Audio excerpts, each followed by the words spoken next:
ஒரு மிகப்பெரிய ஊழல் முறைகேடு 800 கோடி ரூபாய்க்கு தமிழ்நாட்டில் அரங்கேறி இருக்கு. முதலமைச்சரும் உணவுத்துறை அமைச்சரும் இதுக்கு விளக்கம் அளிக்கணும். இன்னைக்கு சமாதான பேச்சுவார்த்தையில் இன்னும் 15 தினங்களுக்குள்ள பணத்தை பட்டுவாடா செய்யணும்னு பேசுனாங்க.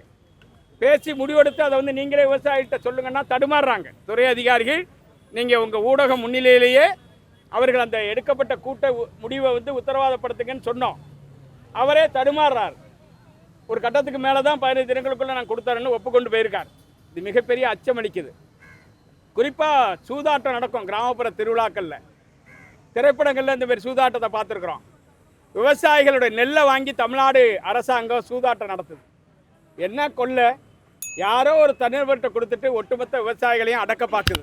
தமிழ்நாடு அரசு இன்று வரையிலும் விவசாயிகளுக்கு நெல்லைக்கான தொகையை விடுவிப்பதற்கு பதிலாக ஊழல் முறைகேடு செய்த நிறுவனத்தை பாதுகாப்பதற்கும் அந்த நிறுவனத்தை விரட்டியடிப்பதற்காக செயல்பட்ட அதிகாரியை விரட்டியடிப்பதற்கும் விவசாயிகளை வீதியிலே நிறுத்துவதற்குத்தான் முயற்சிகளை மேற்கொள்கிறதே தவிர வெளிப்படையான நடவடிக்கைகளுக்கு இன்னும் தமிழ்நாடு அரசு வரவில்லை.